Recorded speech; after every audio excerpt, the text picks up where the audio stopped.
Alhamdulillahi Rabbil Alamin. Wassalatu wassalamul atammanil akmalani alal mabu'uthi rahmatan lil alamin. Wa ashhadu an la ilaha illallah wahdahu la syarikalah. Wa ashhadu anna Muhammadan abduhu wa rasuluh. Salawatu Rabbi wa salamu alaihi wa ala alihi wa ashabihi wa man sara ala nahjihi wa stanna bi sunnatihi ila yaumiddin. Alhamdulillah, puji syukur kita haturkan kehadirat Allah. Pagi ini dengan kemudahan dari Allah dan rahmat darinya, kita bisa melaksanakan sholat subuh secara berjamaah. Walaupun di hari kerja, namun Bapak Ibu masih menyempatkan untuk hadir ke masjid sebelum melakukan aktivitas yang lain. Barangkali banyak di antara saudara kita yang ada di Jakarta ini, mereka sudah berada di perjalanan saat sebelum subuh, sehingga mungkin dia tidak bisa mengikuti kegiatan sholat jamaah sebagaimana yang kita lakukan. Semoga nikmat semacam ini selalu Allah berikan kepada kita, sehingga kita bisa menikmati indahnya melaksanakan sholat subuh secara berjamaah dan disambung dengan zikir pagi. Kali ini kita akan membedah satu masalah yang ini ada di buku saya, judulnya Bila Ku Mati. Namun karena sesinya sangat singkat, sehingga kita mengambil salah satu subbab yang ada di buku itu, dan yang insya Allah yang akan diangkat adalah melihat tentang alam arwah, tentang ruh. Bapak Ibu yang dimuliakan Allah, ada satu buku khusus yang ditulis oleh Ibnul Qayyim rahimahullah. Buku itu berjudul Ar-Ruh. Dan buku ini statusnya adalah buku yang valid penisbatannya kepada Ibnu Qayyim, dan ditulis setelah beliau membersamai Syekhul Islam Ibnu Taimiyah. Oleh karena itu, insya Allah beberapa dalil yang disebutkan dalam buku itu, baik yang dari hadis maupun dari perkataan para sahabat, bisa dipertanggungjawabkan. Dan ini termasuk salah satu referensi kami untuk menulis tentang masalah ruh. Berkaitan dengan kematian dan arwah, terkadang di sana ada keyakinan yang dimiliki oleh seorang hamba, tapi berangkat dari budaya. Berangkat dari budaya itu artinya dia meyakini ini, tapi tidak punya landasan dari sisi dalil. Sehingga kalau dia ditanya, kenapa kamu yakin ada seperti ini? Loh, katanya demikian, katanya dan katanya. Padahal sesuatu yang gaib itu tidak boleh kita yakini dengan latar belakang katanya. Karena Allah Subhanahu wa taala melarang kita untuk berbicara tanpa ilmu. Wala taqfu ma laisa laka bihi ilm. Jangan kamu mengikuti sesuatu yang kamu tidak punya landasan ilmunya. Sehingga kalau kita punya keyakinan A, punya keyakinan B, tapi latar belakangnya hanya karena kata orang seperti ini, kata orang tua saya seperti ini, katanya seperti ini, itu tidak boleh. Karena masalah yang gaib, kita tidak boleh berbicara tentang hal gaib kecuali atas landasan ilmu.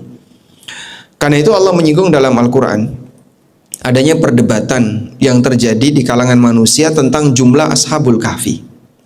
Sebagian di antara mereka mengatakan Ashabul Kahfi itu jumlahnya ada 3. Rabi'uhum kalbuhum, yang keempat adalah anjingnya.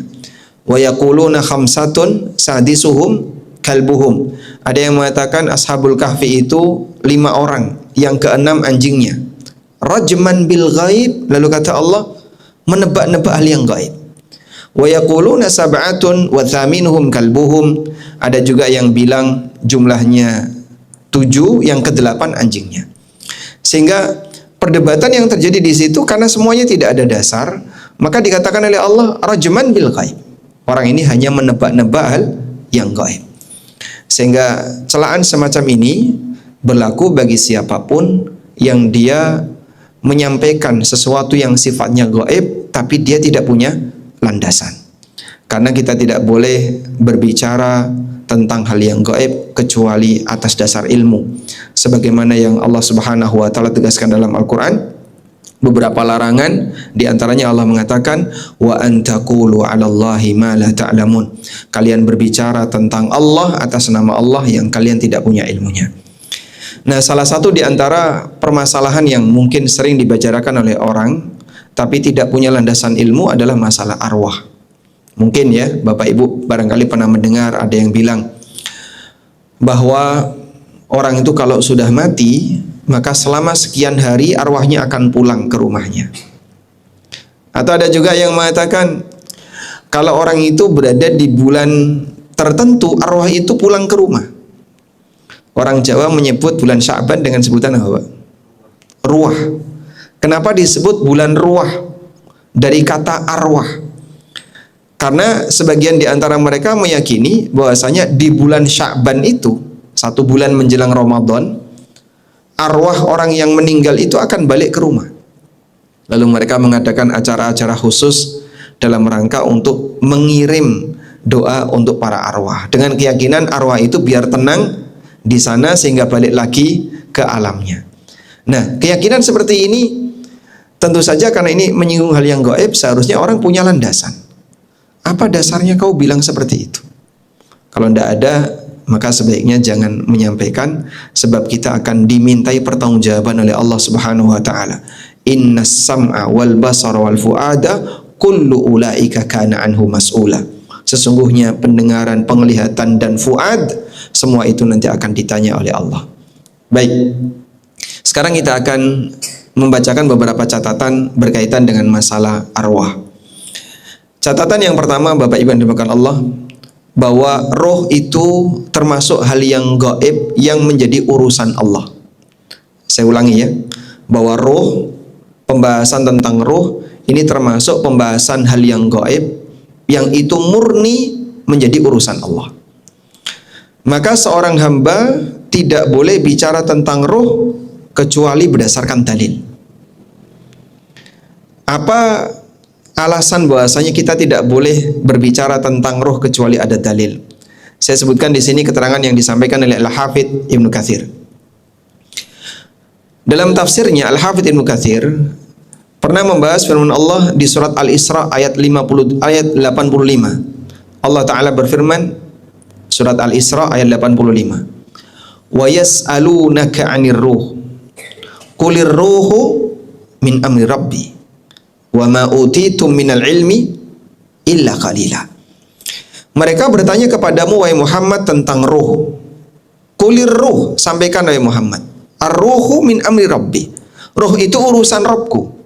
Wa ma utitum minal ilmi illa qalila. Dan kalian tidak diberi ilmu kecuali sedikit. Tentang sababun nuzul ayat ini, Al-Hafidz Ibnu Katsir membawakan sebuah riwayat dalam tafsir beliau dengan sanadnya yang disebutkan dalam kitab Musnad Imam Ahmad, bahwa dulu orang musyrikin ingin membuktikan kebenaran kenabian Nabi Muhammad SAW. Nah, mereka itu konsultasi sama Yahudi. Kenapa konsultasi ke Yahudi? Karena Yahudi kan sudah punya kitab Taurat, sehingga dalam kitab Taurat itu sudah ada beberapa berita, sementara Nabi Muhammad SAW tidak pernah membaca isi Taurat. Maka mereka konsultasi ke Yahudi.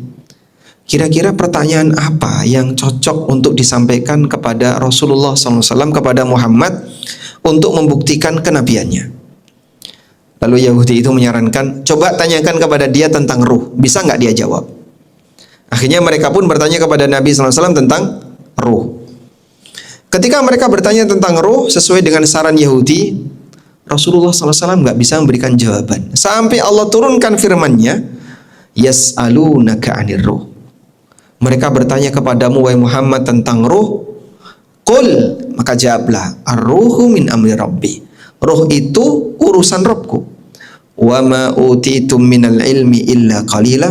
Dan kalian tidak diberi ilmu tentang ruh dan tidak diberi ilmu yang Allah miliki kecuali sedikit. Lalu Al-Hafidz Ibnu Katsir mengatakan, makna firman Allah Ta'ala, qulir ruhu min amri rabbi, ay min sya'nihi wa mimma sta'thara bi ilmihi dunakum. Ruh itu urusan Allah di antara perkara yang ilmunya Allah rahasiakan sehingga kalian tidak mengetahuinya. Dan Allah Subhanahu wa taala tidak memberikan ilmu kepada kalian, baik ilmu tentang ruh maupun ilmu tentang yang lainnya, illa alal qalil, kecuali sedikit sekali dari ilmu Allah Subhanahu wa taala. Fa innahu la yuhitu ahadun bi syai'in min ilmihi illa bima syaa tabaraka wa taala. Karena tidak ada satupun manusia yang bisa mengetahui ilmu yang Allah miliki kecuali sebagian yang telah Allah berikan kepadanya. Jadi di antara prinsip yang perlu kita pahami begini, Pak. Kita mengakui keesaan Allah. Lalu muncul pertanyaan, Allah itu Maha Esa dalam hal apa, Pak? Dalam banyak hal. Salah satunya adalah Allah Maha Esa dalam masalah mengetahui, memiliki ilmu. Dialah satu-satunya zat yang memiliki ilmu yang sempurna. Sedangkan manusia, dia tahu karena diberitahu oleh Allah. Kalau manusia tidak diberi ilmu oleh Allah, tidak diberitahu oleh Allah, maka dia tidak akan mengetahui, baik dalam urusan dunia maupun dalam urusan agama. Oleh karena itulah Allah tegaskan dalam ayat kursi, wala yuhituna bi syai'in min ilmihi illa bima syaa. Manusia tidak bisa mengetahui sebagian dari ilmu yang Allah miliki kecuali yang Allah kehendaki.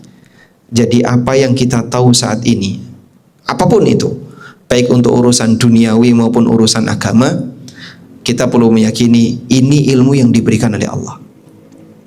Sebagaimana rizki yang kita miliki, yang Anda manfaatkan, yang Anda konsumsi, itu pemberian dari Allah. Pada waktu kita lahir, kita dalam kondisi nol. Ada nggak di antara bapak ibu yang waktu lahir di tangannya bawa cincin? Ada? Tidak ada. Ada nggak di antara bapak-bapak yang waktu lahir sudah hafal Al-Fatihah? Tidak ada. Sehingga kita lahir dimulai dari apa? Dari nol. Pengetahuannya nol, materi yang dimiliki juga nol. Lalu setahap demi setahap Allah berikan kepada dia kemampuan sehingga dia bisa mengetahui A, mengetahui B karena diberi ilmu oleh Allah Subhanahu wa taala. Sebagaimana pula ketika kita beraktivitas, Allah kasih kita rizki setahap demi setahap sampai kemudian ada orang punya properti A, punya properti B dan seterusnya. Baik.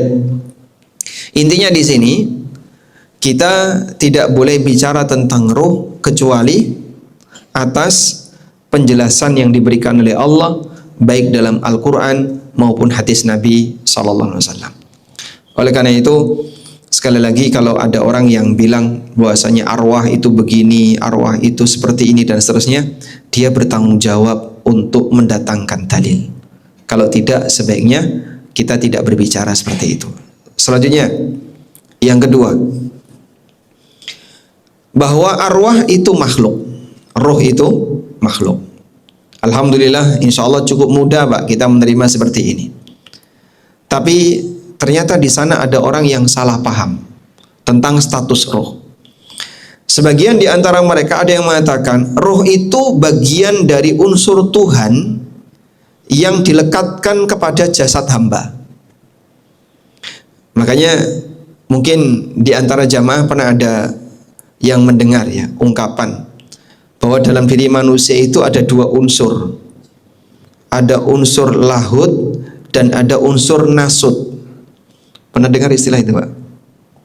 Nah, istilah ini itu berangkat dari pemahaman bahwasanya roh itu bagian dari zat Allah yang dilekatkan kepada jasad manusia. Tapi ini pemahaman yang jelas menyimpang. Tidak benar seperti itu, karena tidak ada bagian dari zat Tuhan yang menyatu dengan makhluk. Sebab Allah Subhanahu wa taala zat yang maha sempurna dan dia terpisah dari makhluknya. Maka kalau ada yang mengatakan bahwasanya arwah itu menyatu atau bagian dari unsur Tuhan yang dilekatkan kepada jasad makhluk, kemudian diwujudkan dalam pemahaman bahwa dalam jasad manusia, misalnya dalam diri saya ini, Pak, ada unsur lahud, ada unsur nasut. Membingungkan memang, tapi ini pemahaman yang keliru. Unsur lahud adalah unsur ketuhanan, unsur ilahiyah. Unsur nasut adalah unsur kemanusiaan, unsur fisik.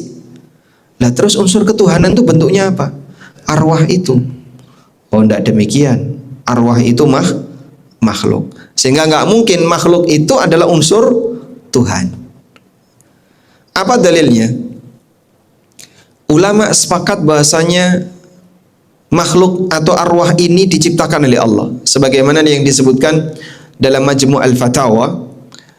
Di situ dinyatakan ruhul adami mubtada'ah bittifaqi salafil ummah wa a'immatuha wasailu ahli sunnah wa qad haka ijma'ul ulama ala annaha makhluqah ghairu wahidin min a'immatil muslimin mislu Muhammad bin Nasir al-Marwazi. Kata beliau di sini bahwasanya para ulama sepakat bahwa ruh manusia itu diciptakan oleh Allah. Sebagaimana keterangan yang pernah disampaikan oleh Muhammad bin Nasr al-Marwazi, al-Imam al-Masyhur, seorang ulama terkenal, alladzi huwa a'lamu ahli zamanihi bil ijma' wal ikhtilaf. Di antara ulama yang paling tahu tentang masalah perbedaan pendapat dan masalah yang disepakati oleh para ulama di zamannya. Wa kadzalika Abu Muhammad Ibnu Qutaibah. Demikian pula yang pernah disampaikan oleh Abu Muhammad Ibnu Qutaibah. Baik. Sehingga siapa yang mengatakan bahwasanya dalam diri manusia itu ada unsur Tuhan dan roh itu unsur Tuhan, ya jelas ini pemahaman yang menyimpang. Tayyib. Selanjutnya, berikutnya catatan berkaitan dengan roh.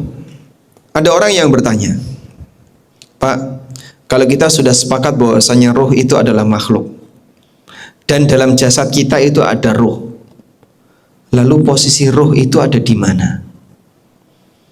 Apakah di jari kita, ataukah di hidung kita, ataukah di mata kita, atau di otak kita, atau ada di mana?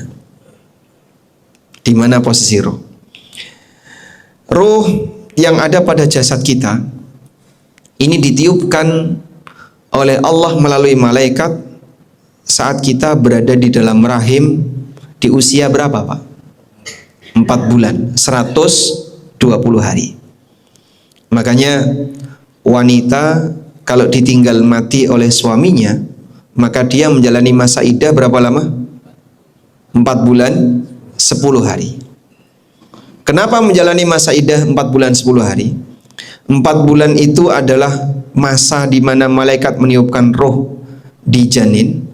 10 hari itu toleransi gerakan. Karena di masa silam tidak ada teknologi seperti sekarang. Orang bisa melihat isi rahim dengan USG. Sehingga karena tidak ada teknologi seperti itu, cara wanita masa silam untuk bisa mengetahui apakah rahimnya itu ada bayi atau tidak, mereka indikatornya adalah gerakan. Sehingga kalau misalnya ada kasus ya, seorang lelaki hubungan badan dengan istrinya di malam hari, subuhnya mati, kemudian jadilah anak. Kemudian sampai kapan seorang ibu ini bisa tahu kalau di situ ada jasadnya? Ketika dia sudah berusia 4 bulan, 10 hari nanti akan ada gerakan. Disitulah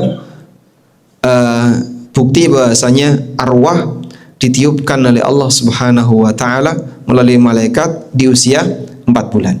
Dan ini ditegaskan dalam hadis yang diriwayatkan oleh Bukhari.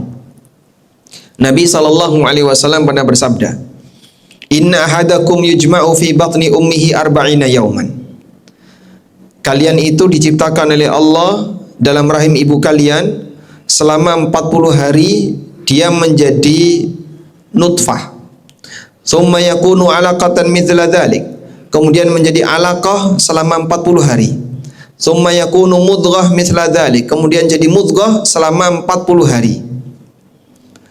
Sehingga 40 hari yang pertama alaqah, 40 hari yang kedua, 40 hari pertama nutfah, 40 hari kedua alaqah, 40 hari ketiga mudghah. Itu istilah dalam dalil. Kalau dalam dunia biologi misalnya ada istilah yang lain ya sah-sah saja. Sudah? Begitu di usia 120 hari Allah mengutus malaikat untuk menetapkan 4 takdir. Apa saja, Pak? Amalnya, ajalnya, rizkinya, dan ujung dari kehidupannya. Apakah dia menjadi orang yang bahagia ataukah orang celaka? Ada sebagian orang yang berkomentar seperti ini. Mas, katanya dalam Al-Quran, di antara yang dirahasiakan oleh Allah adalah isi rahim. Allah Subhanahu wa taala mengatakan, wa ya'lamu ma fil arham. Hanya Allah yang tahu apa yang ada dalam rahim. Tapi sekarang kan kita lihat teknologi demikian maju sehingga orang sudah bisa melihat isi rahim bahkan 3 dimensi. Ada USG 3 dimensi ya.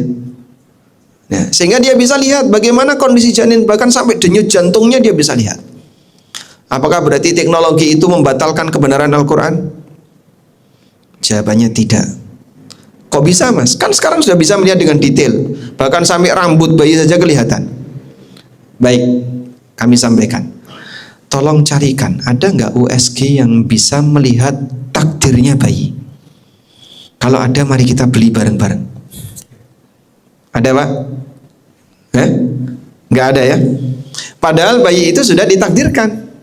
Dia nanti akan amalnya seperti ini, ajalnya sekian tahun, jatah rizkinya sekian triliun misalnya. Ada nggak USG yang bisa melihat takdirnya bayi? Jelas tidak ada. Maka selamanya ayat Al-Quran tidak akan pernah menyalahi realita. Memang tidak semua realita disebutkan dalam Al-Quran, tapi pernyataan Al-Quran selamanya tidak akan pernah bertentangan dengan realita. Baik. Nah, arwah yang ditiupkan oleh Allah dalam janin ini, terus tempatnya di mana? Ada sebuah keterangan yang disampaikan dalam Majmu' al-Fatawa. Penulisnya mengatakan, la ikhtisasa lirruhi bi syai'in minal jasad. Arwah yang ada pada diri manusia itu tidak memiliki keterkaitan khusus pada satu bagian tertentu dari tubuh. Jadi arwah itu tidak menetap di jantung saja, tidak menetap di liver, tidak menetap di otak, tidak menetap di kepala, tidak. Bal hiya sariyatun fil jasadi kama tasil hayatul lati hiya aradun fi jami'il jasad. Tapi arwah itu menyebar ke seluruh badan sebagaimana ya, hidup itu ada di seluruh badan. Sehingga badan kita ini, Pak, misalnya, Pak, jari ini ada sel yang hidup nggak, Pak? Ada sel yang hidup nggak? Ada. Sudah, sepanjang dia masih nempel dan menyatu dengan badan utuh, maka dia hidup. Baik. Nah, di penjelasan ini arwah seperti itu. Penjelasan beliau ini didukung oleh hadis Nabi SAW. Disebutkan dalam hadis yang diriwayatkan oleh Ibnu Majah, Imam Ahmad dan yang lainnya. Ketika Nabi SAW bercerita bagaimana proses arwah itu dicabut oleh Allah. Nabi SAW menyebutkan perbandingan 2 jenis manusia, mukmin yang baik dan yang kedua adalah orang non muslim. Kata Nabi SAW, wa innal abdal kafira, apabila seorang hamba yang kafir, idza kana fi inqita'in minad dunya wa iqbalin minal akhirah, apabila dia sudah mau meninggalkan dunia dan mendekati akhirat, nazala ilaihi minas sama'i malaikatun sudul wujuh, maka turun para malaikat yang wajahnya hitam, ma'ahumul musuh, mereka membawa kain musuh, fayajlisuna minhu maddal basar, kemudian duduk di sekitar mayit. Lalu datanglah malakul maut. Saat dia duduk di dekat kepalanya, malakul maut ini memanggil orang yang mau mati ini dengan panggilan ayyatuhan nafsul khabithah, wahai jiwa yang buruk, ukhruji ila sakhatim minallahi wa ghadab, mari kita keluar menuju murka Allah, menuju hukuman Allah. Arwahnya dipanggil dengan cara apa? Diajak untuk menuju murka Allah. Apa kata Nabi SAW? Fatafarraqa fi jasadihi, roh tadi pun mencengkram di seluruh badannya, dia nggak mau keluar. Fatafarraqa fi jasadihi, roh itu mencengkram di seluruh badan orang ini. Fayantazi'uha kama yuntaza'us safud minas sufil mablul, kemudian dipaksa oleh malaikat dengan cara dicabut keras, sebagaimana gambaran yang diberikan Nabi SAW ya. Bapak tahu gancu Pak? Gancu ya, alat yang biasanya dipakai untuk apa Pak? Ngambil sesuatu, melengkung, ujungnya runcing kayak pancing.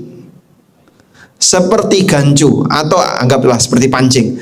Pancing yang ditaruh di kain wol yang basah, terus ditarik dengan paksa. Kira-kira apa yang terjadi? Rusak, robek.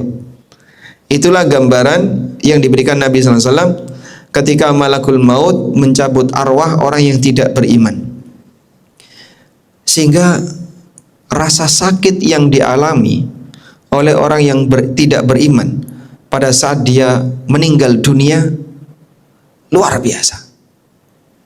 Berbeda dengan orang yang beriman.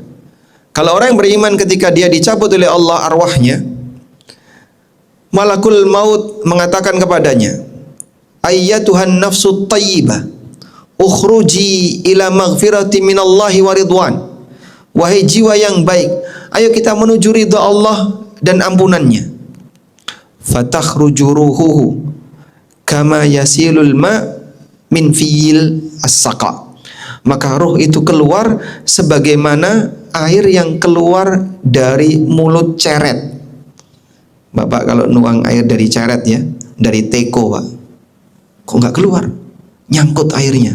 Pernah nggak kayak gitu? Nyangkut nggak airnya Pak? Tidak. Semudah apa air itu keluar Pak?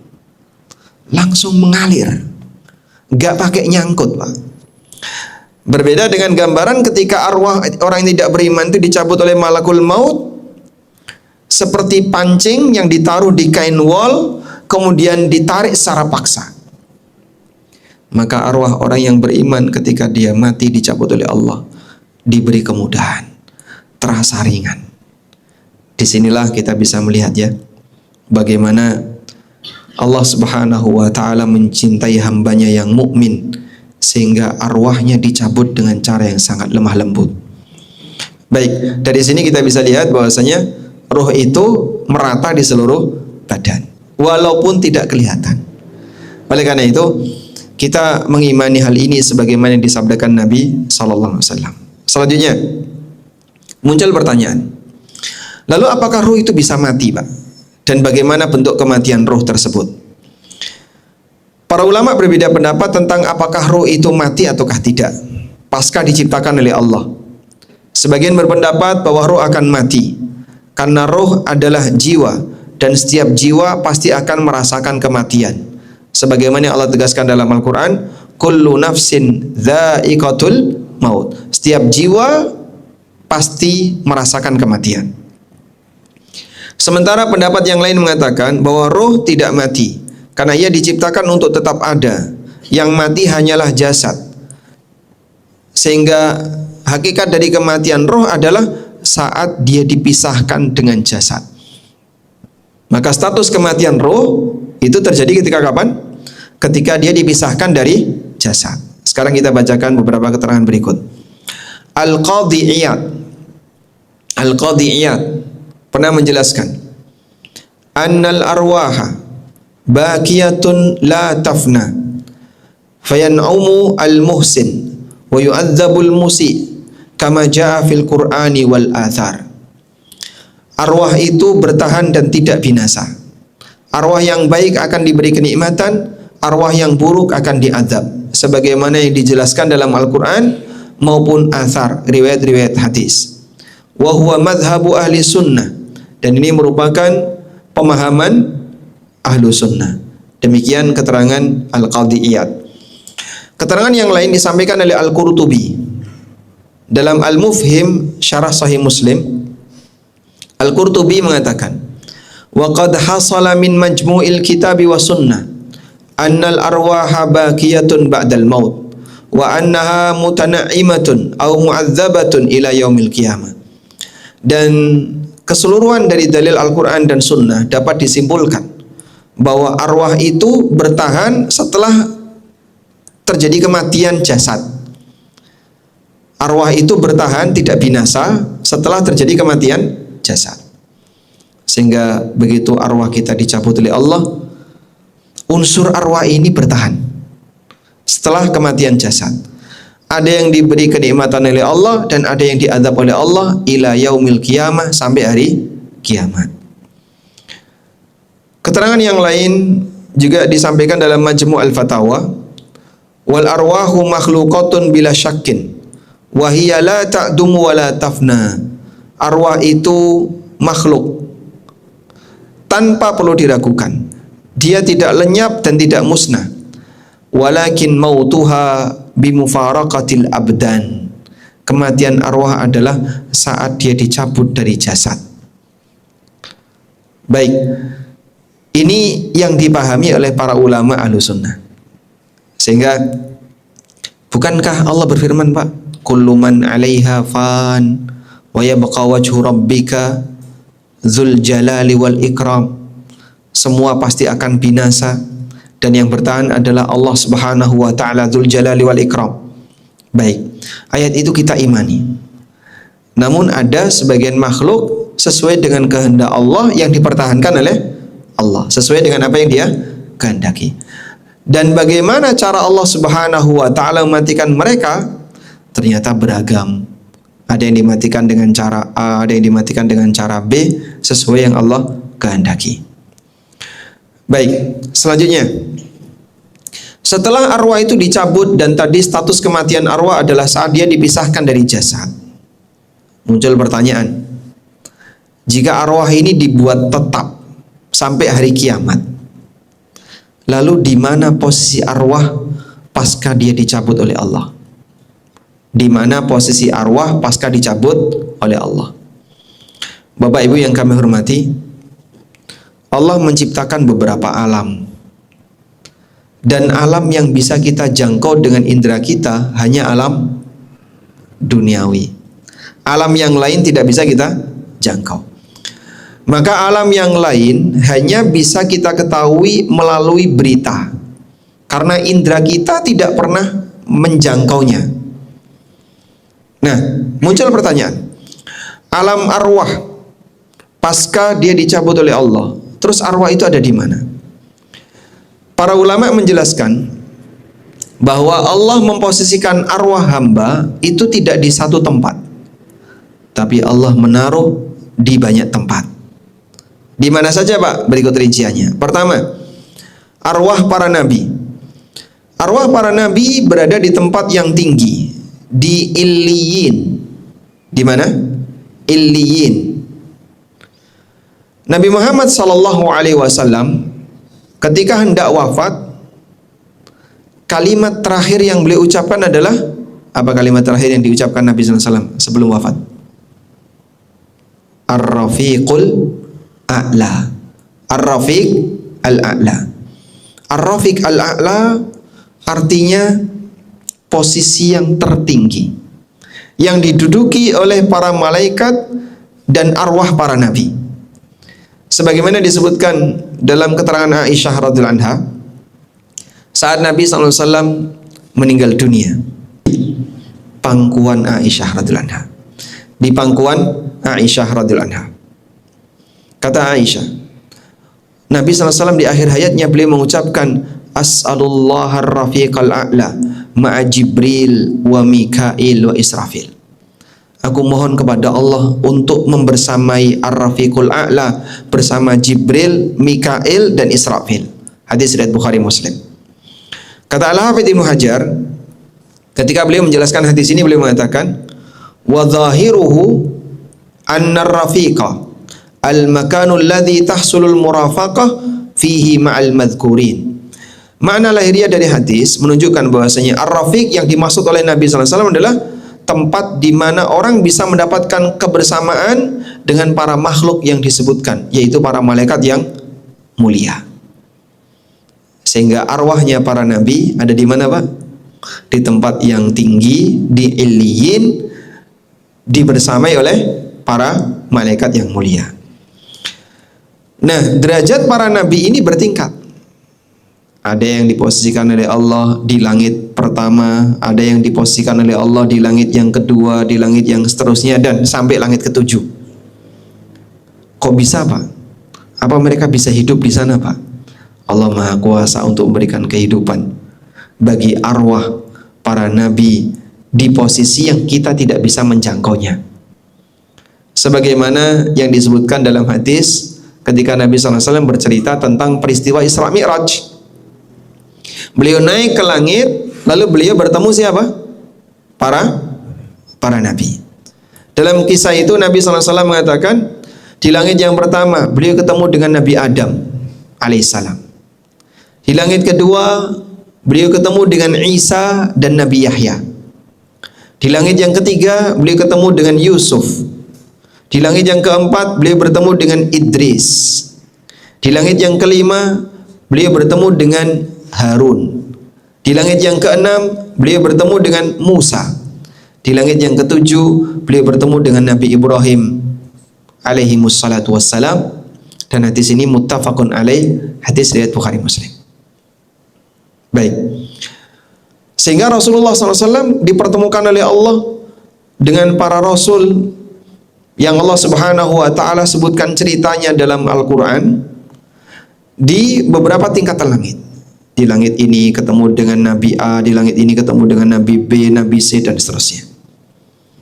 Kita mengimani itu sebagai konsekuensi mengimani status beliau sebagai utusan Allah yang mendapatkan wahyu dari Allah Subhanahu wa Ta'ala. Nah, selanjutnya, berikutnya yang kedua adalah arwahnya para syuhada. Arwah para syuhada ditempatkan oleh Allah Subhanahu wa Ta'ala di tembolok burung-burung hijau yang mereka terbang di surga dan bertengger di sarang-sarang yang bergelantungan di atas atau di bawah arsy. Coba kita lihat di sini. Seorang ulama tabi'in bernama Masruq. Masruq ini muridnya Ibnu Mas'ud, juga pernah berguru kepada Aisyah radhiyallahu anha. Beliau pernah bertanya kepada Ibnu Mas'ud tentang firman Allah di surat Ali Imran ayat 169. Allah Subhanahu wa Ta'ala berfirman di Ali Imran ayat 169. Wala tahsabanna alladhina qutilu fi sabilillahi amwata bal ahya' inda rabbihim yurzaqun. Janganlah kalian menyangka bahwa orang yang terbunuh di jalan Allah itu mati. Mereka itu hidup dan mereka diberi rizki di sisi Rabb-nya. Nah, ketika Masruq bin Ajda' tanya kepada Ibnu Mas'ud tentang ayat ini, lalu Ibnu Mas'ud mengatakan, aku juga pernah bertanya itu kepada Nabi SAW tentang makna orang yang terbunuh di jalan Allah itu hakikatnya mereka hidup, itu maksudnya apa? Lalu Nabi SAW mengatakan, Bapak perhatikan ini ya, arwahuhum fi jawfi tayrin khudrin laha qanadil mu'allaqatun bil arsy tasrahu minal jannah haitsu sya'at thumma ta'wi ila tilkal qanadil. Arwahnya para syuhada berada di tembolok-tembolok burung-burung hijau. Mereka punya qanadil. Qanadil, Bapak lihat, sarang burung yang gantung. Jadi dia seperti ada tali terus ada sarang di bawahnya. Itu namanya apa? Qanadil. Bentuk jamak dari kindil. Lihat lampu atas ini, Pak. Nah, seperti ini yang namanya qanadil. Bergelantungan, berada di atas. Ya? Dia punya qanadil, sarang-sarang yang bergelantungan. Mu'allaqatun bil arsy, bergelantungan di bawah arsy.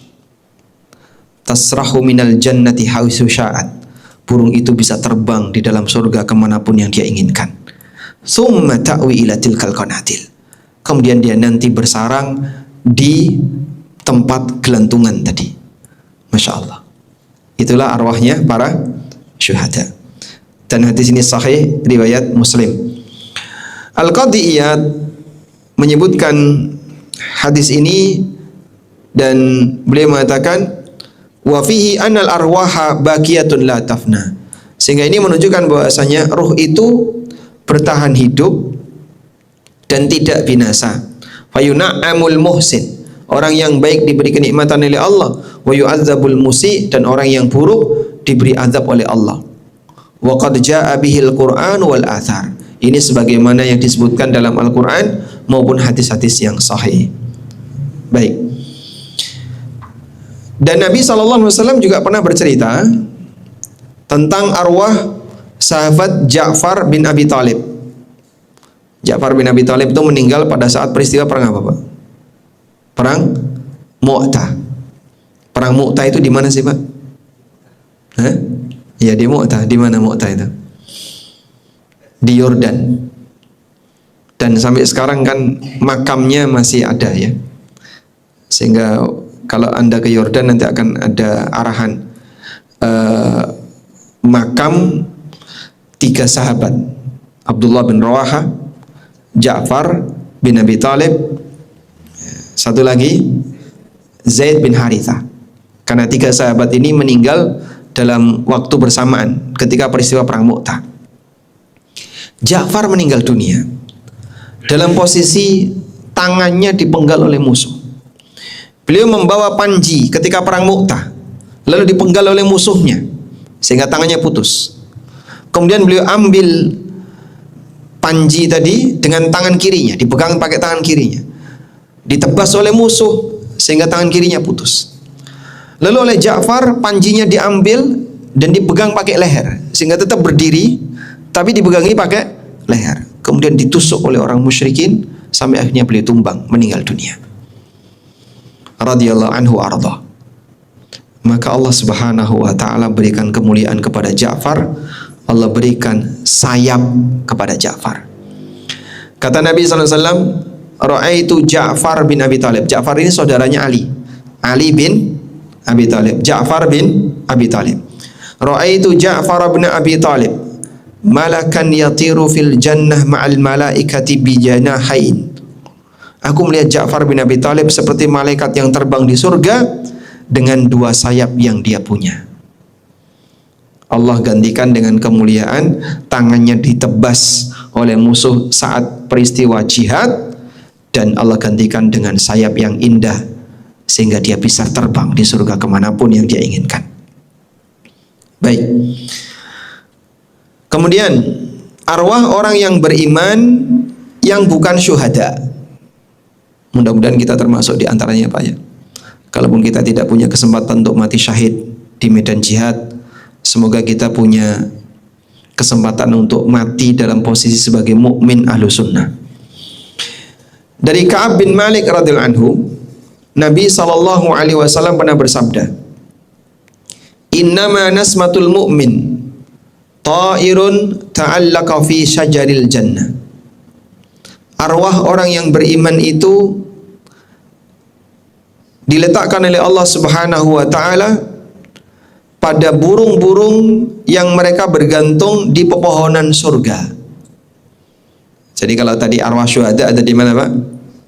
Di tembolok burung-burung hijau yang ada di surga, gantungnya itu di bawah arsy. Kalau yang ini di pohon surga. Hatta yurji'ahu Allah Ta'ala ila jasadihi yawma yab'atsu. Sampai kemudian Allah kembalikan mereka ke jasadnya saat semua manusia itu dibangkitkan oleh Allah. Sehingga arwah itu dipertahankan oleh Allah di dalam surga dalam keadaan menikmati aneka keindahan surga. Itulah nasmatul mukmin. Jadi kalau ada orang yang merasa dia seperti mendapatkan kenikmatan yang luar biasa, ya, saat dia berada dalam mimpinya, dia memang belum masuk surga, tapi terkadang ditampakkan oleh Allah sebagian dari kenikmatan yang Allah Subhanahu wa taala akan berikan kepada hambanya yang beriman. Ada beberapa orang yang dia sempat cerita pernah mati suri ya, sampai ditangisi oleh orang di sekitarnya, sudah siap mau dimandikan, tiba-tiba bangun. Nah dia cerita, situ seperti berada di lorong yang remang-remang, panjang jauh. Saya melewati itu, kemudian melihat berbagai macam suasana yang tidak normal dia lihat ketika di dunia. Saya melihat kumpulan orang-orang putih semua berada di sebuah titik tertentu. Ya, itu seperti orang mimpi ditampakkan oleh Allah kejadian gaib yang belum pernah dia saksikan dengan indranya ketika hidup. Akhirnya dia lama sekali nggak bangun-bangun. Sebenarnya dia sudah mati atau belum, Pak? Sudah mati atau belum? Belum. Kenapa belum mati? Karena tidak ada kematian di dunia ini 2 kali. Sehingga orang kalau sudah mati nggak mungkin balik lagi. Yang dialami oleh orang ini seperti Ashabul Kahfi. Ashabul Kahfi tidur berapa lama? 309 tahun. Ini orang yang mati suri, dia tertidur atau mengalami pingsan mungkin seharian. Sudah? Dikiranya sudah mati, padahal sebenarnya belum mati. Begitu dia balik, dia hidup lagi. Itulah yang disebut dalam Al-Quran dengan diistilahkan oleh para ulama al-wafatus sughra, wafat kecil. Karena wafat itu ada 2, ada wafat kubro dan ada wafat sughra. Allah Ta'ala berfirman di surat Az-Zumar, Allahul ladzi yatawaffal anfusa hina mautiha wallati lam tamut fi manamiha.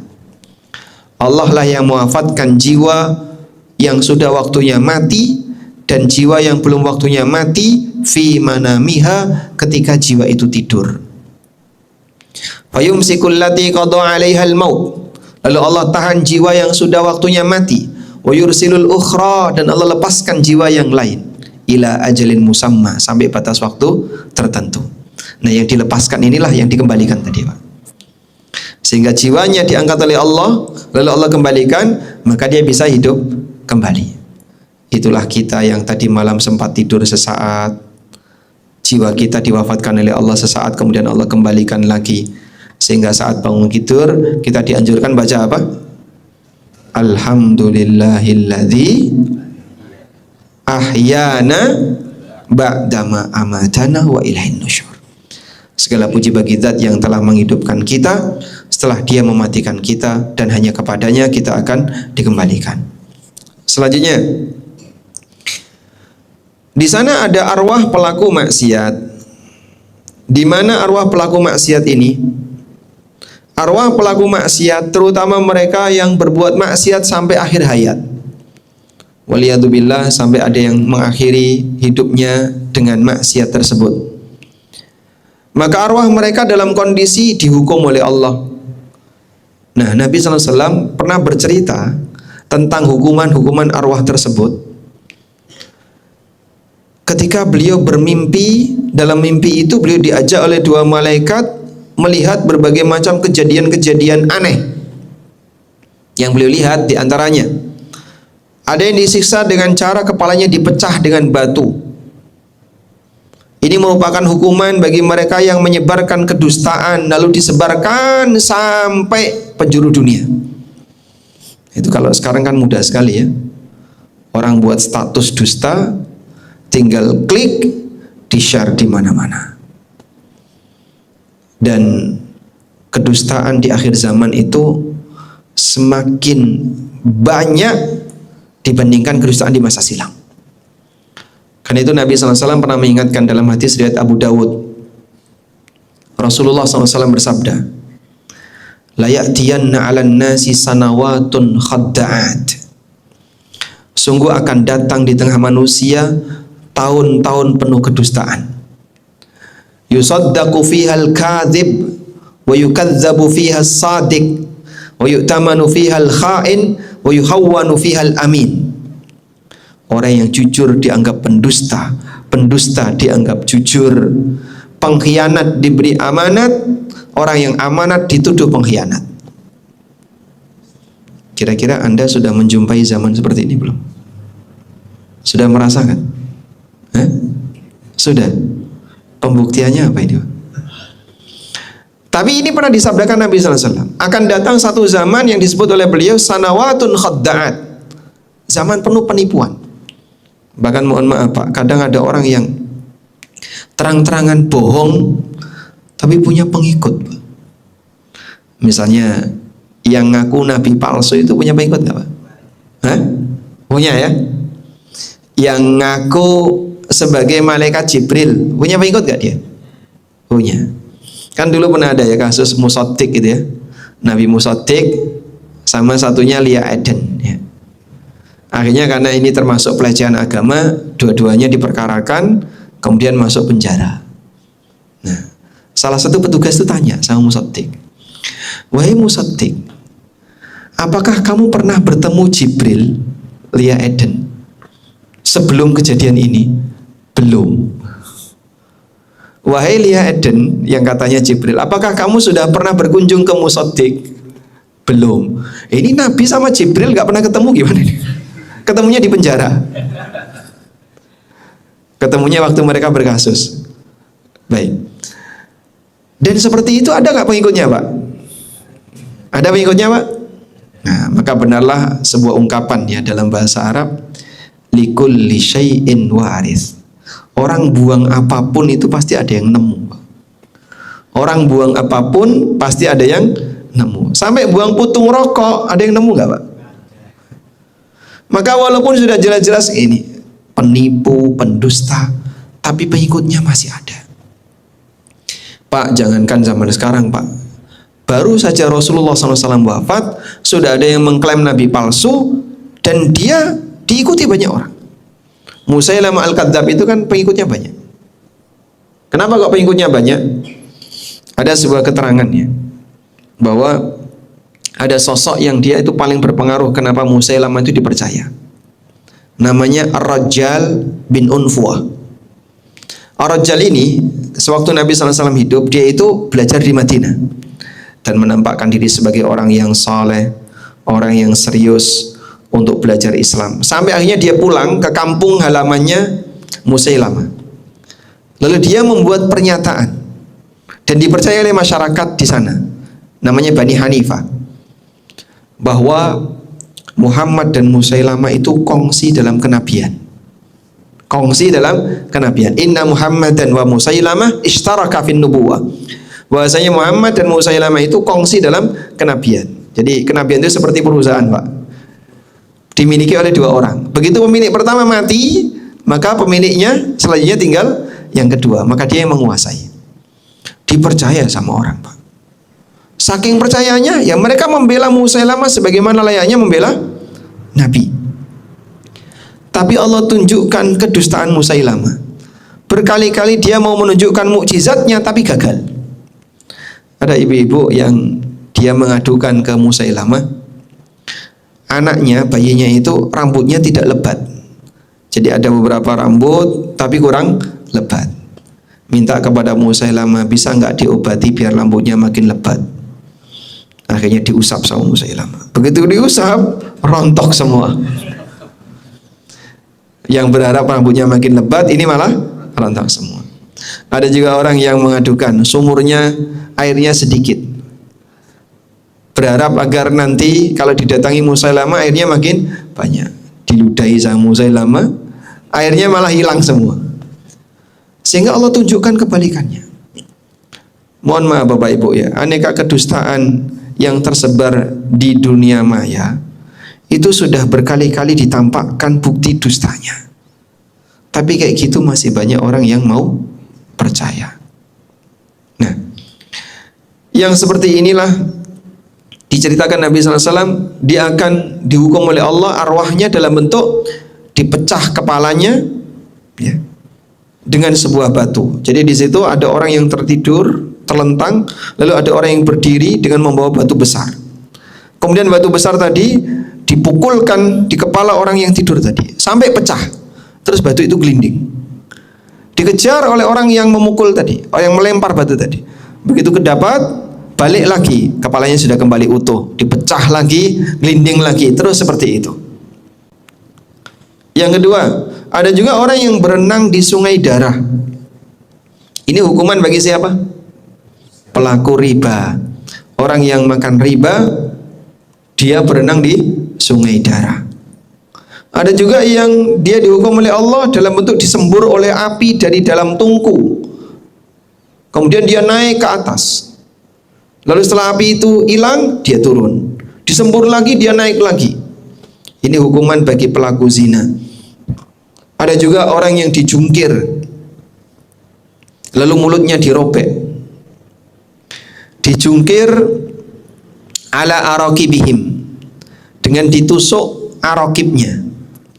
Bapak lihat Pak, pegangi tumit Pak. Nah, di atas tumit itu ada apa Pak? Hah? Ada tendon ya.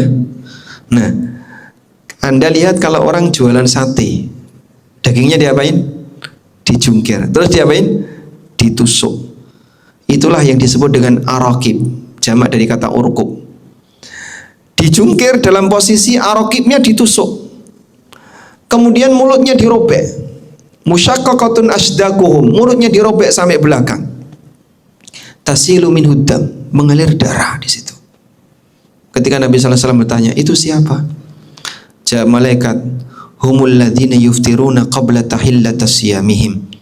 Mereka itu adalah orang yang tidak puasa di hari atau di bulan Ramadan tanpa udzur, sudah membatalkan puasanya sebelum waktunya berbuka.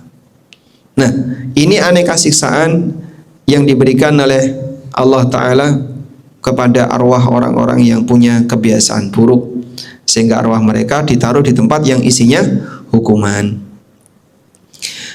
Dan ada juga arwah yang ditahan oleh Allah, sebagaimana keterangan yang pernah disampaikan oleh Nabi SAW.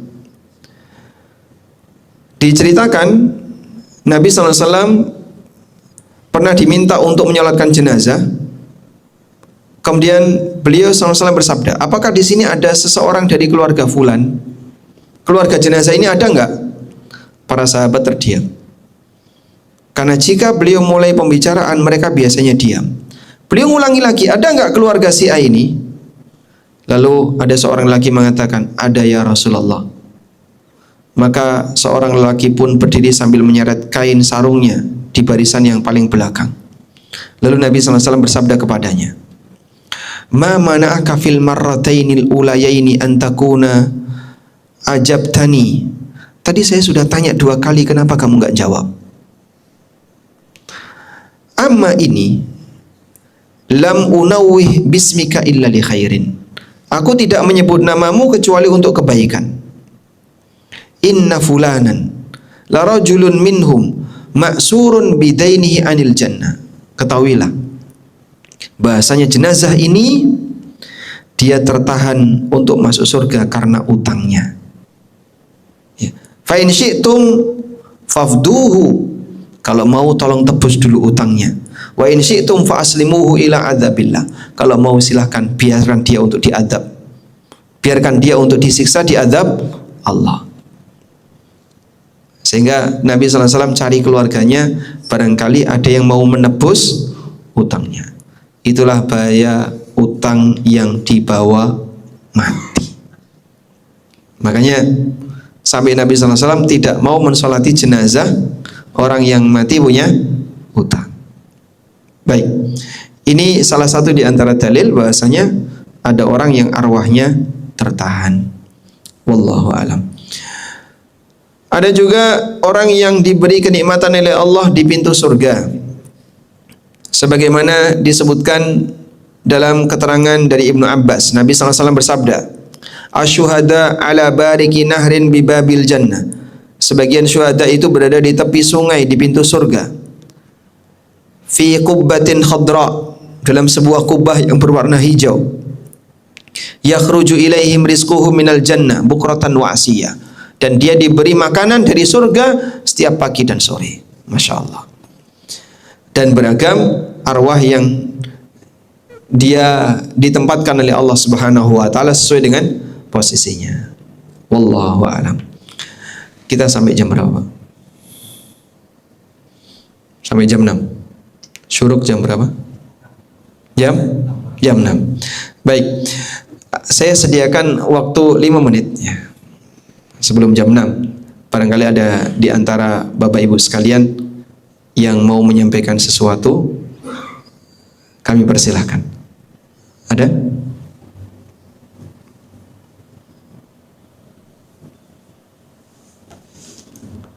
Tidak ada? Baik. Kalau tidak ada, saya tambahkan biar genap sampai jam 6 ya. Sekarang kita akan coba bahas berkaitan dengan bisakah orang itu mimpi ketemu orang yang sudah mati? Bisakah orang itu mimpi ketemu dengan orang yang sudah mati? Jawabannya bisa. Sehingga orang hidup bisa ketemu orang mati, tapi di alam mimpi, bukan di alam nyata. Karena arwah itu tidak dikembalikan lagi oleh Allah ke dunia. Sehingga Allah pertemukan mereka di alam yang berbeda, itulah di alam mimpi.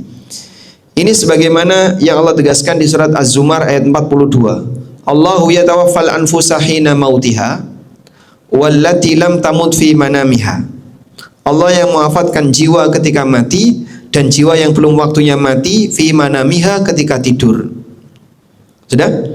Kata Ibnu Abbas radhiyallahu anhu, beliau ketika menjelaskan ayat ini kata Ibnu Abbas, "Inna arwahal ahya wal amwat taltaqi fil manam."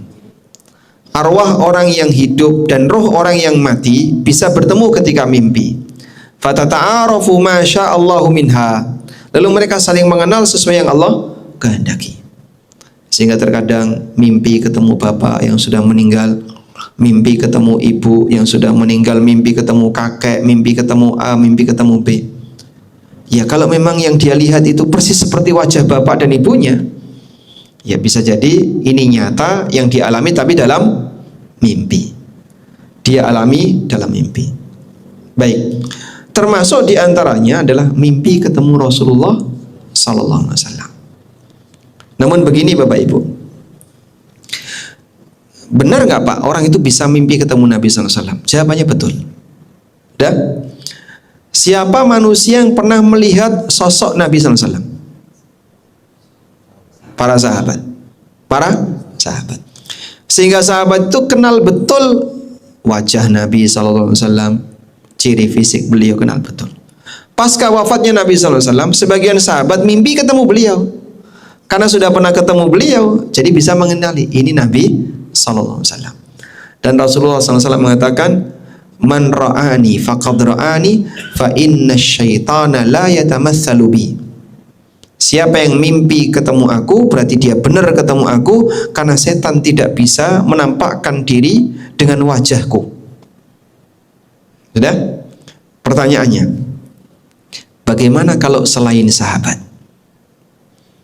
yang tidak pernah ketemu Rasulullah Sallallahu Alaihi Wasallam? Apakah dia ketika ketemu sosok tertentu bisa diyakini kalau itu Nabi Sallallahu Alaihi Wasallam? Jawabannya perlu di cross check dengan melihat penjelasan tentang ciri Nabi Sallallahu Alaihi Wasallam. Sehingga dia perlu baca misalnya hadis-hadis yang menjelaskan tentang seperti apa wajah Nabi Sallallahu Alaihi Wasallam, seperti apa rambut beliau dan seterusnya. Makanya begini, setan tidak bisa berubah wujud menampakkan sosok Nabi Sallallahu Alaihi Wasallam dalam rupa asli. Tapi setan bisa menampakkan dalam rupa tertentu lalu ngaku Nabi. Nah, yang kedua ini bisa. Jadi misalnya ditampakkan wajah serba putih, ya, pakaiannya semuanya putih, terus ngaku Nabi. Mungkin seperti ini? Mungkin, sangat mungkin. Sudah? Oleh karena itu, Muhammad bin Sirin, salah seorang ulama tabi'in, beliau pernah mengatakan, siapa yang mengklaim mimpi ketemu Nabi Sallallahu Alaihi Wasallam, coba ceritakan kepadaku. Betul enggak yang kamu lihat itu Nabi? Fisiknya seperti apa? Kalau salah, tidak sesuai dengan keterangan yang beliau terima, beliau akan mengatakan itu bukan Nabi. Itu bukan Nabi. Baik, Pak, saya mimpi Pak ketemu Nabi. Seperti apa Pak yang Bapak lihat? Beliau pakai jubah putih panjang, semua rambutnya putih, jenggotnya putih, bawa tas Hello Kitty. Waduh, wah. Ya, mungkin saja setan menampakkan wujud seperti itu dan ngaku Nabi, tapi aslinya bukan Nabi. Dan perlu dipahami bahwasanya Nabi Muhammad SAW itu ubannya bisa dihitung. Ubannya bisa dihitung. Jadi kalau dia lihat semua serba putih dari ujung sampai ujung, dan jumlahnya banyak ubannya, ya bisa kita katakan ini bukan Nabi sallallahu alaihi wasallam, karena uban Nabi sallallahu alaihi wasallam bisa dihitung. Wallahu alam. Baik, mungkin itu yang bisa kita bahas. Semoga apa yang kita bahas di kesempatan pagi ini semakin menambah yakin berkaitan dengan keyakinan kita tentang arwah, dan yang kedua membentengi kita dari aneka keyakinan-keyakinan yang sifatnya khurafat, tahayul, tidak jelas, tanpa landasan tentang masalah arwah. Wassallallahu ala nabiyyina Muhammadin wa ala alihi wa sahbihi wasallam. Wa akhiru da'wana alhamdulillahi rabbil alamin. Wassalamualaikum warahmatullahi wabarakatuh. Orang apa? Indigo. Ya, dia bisa lihat di situ ada jin dan seterusnya. Itu hakikatnya kayak apa? Hah? Nah, normalnya begini. Manusia itu normalnya bisa melihat jin atau tidak? Tidak. Dan ini Allah tegaskan dalam Al-Quran. Innahu yarakum huwa wa qabiluhu min haitsu la tarawnahum. Sesungguhnya iblis dan bala tentaranya bisa melihat kalian dari posisi kalian tidak bisa melihat mereka. Maka normalnya manusia itu tidak bisa melihat jin. Dan itu nikmat. Kita tidak melihat jin itu nikmat atau gimana, Pak? Nikmat. Coba bayangin ya. Kalau manusia bisa melihat jin, Pak, di mana jin paling suka bertempat? Di toilet. Bapak buka toilet, Masya Allah, penuh dengan aneka muka yang menyeramkan itu. Kira-kira jadi keluar nggak? Padahal sudah mau buang air itu. Hidup ini akan terganggu. Anda berkendara misalnya lewat tol, baik gelap maupun terang, tapi di depan Bapak punya berseliweran makhluk gitu. Ini ketabrak semua ini. Kira-kira gimana? Anda tidak akan bisa tenang. Maka tidak bisa melihat jin itu anugerah. Tidak tahu hal yang gaib itu anugerah atau tidak, Pak? Anugerah ya. Sudah. Andaikan kita tahu hal yang gaib. Saya tahu apapun yang Bapak lakukan tadi malam. Bapak juga tahu apa yang saya lakukan tadi malam. Kira-kira gimana, Pak? Hah? Mau ketemu kita takut, Pak. Saya tahu jumlah rekening masing-masing ada di sini. Bapak juga tahu berapa jumlah rekening kita semua. Maka tidak tahu hal yang gaib itu anugerah. Makanya kita tidak diperintahkan, gak usahlah cari-cari ilmu pengen tahu hal yang gaib, pengen tahu jin, karena itu ilmu gak normal. Nah terus bagaimana kalau ada orang yang bisa melihat jin? Berarti itu tidak normal. Kok bisa, Pak? Jin menampakkan diri kepada dia, bukan dia punya kemampuan melihat jin.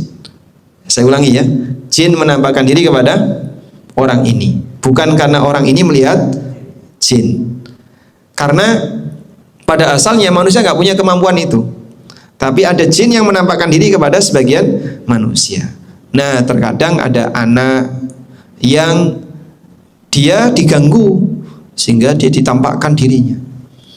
Saya punya teman dari Malang, Bu, itu. Ya indigo kayak gitu. Dari kecil sampai dia sudah lulus kuliah. Nah, pasca dia lulus kuliah itu dia sebenarnya sudah mulai stres dengan kondisi indigo. Yang paling dia takutkan itu bukan penampakan. Udah biasa bagi dia. Dia lihat ada kepala menyeramkan apa, biasa. Tapi yang paling membuat dia kaget itu ngebling. Bling bling bling bling, tiba-tiba langsung di mukanya bling. Itu yang membuat dia terganggu sekali. Dan dia sudah berusaha untuk mengusir, zikir pagi petang sudah dia lakukan, kajian tauhid dan seterusnya. Minta solusi kira-kira apa yang bisa dilakukan untuk menghilangkan situasi ini. Dia sendiri gak nyaman. Akhirnya saya cuma sampaikan, terkadang jin itu dolim sama manusia. Anda dikageti orang lain itu dolim gak, Pak? Hah? Dikageti orang lain, seneng gak, Pak? Enggak ya, kita kan sakit hati ya. Kadang kaget bikin kita sakit hati. Kadang kita emosi. Maka ada sebagian orang yang dikageti sama jin. Itu dolim yang dilakukan oleh jin kepada orang tersebut. Kalau memang sudah nggak bisa dihindari, kamu sudah melakukan ini dan tetap jinnya itu ngeyel, udah sampaikan saja sama jinnya. Lanjutkan kezalimanmu kepadaku, nanti tak tuntut di akhirat. nanti dituntut di akhirat. Bisa nggak? Bisa. Sebagaimana dia nanti akan dibangkitkan di akhirat, kita dibangkitkan di akhirat. Yang zalim akan dituntut oleh orang yang dizalimi di akhirat. Sehingga ada jin yang terkadang merasuk pada jasad manusia, nggak mau keluar-keluar. Sudah diruqyah berkali-kali tetap bertahan saja. Kok nggak hilang, Pak?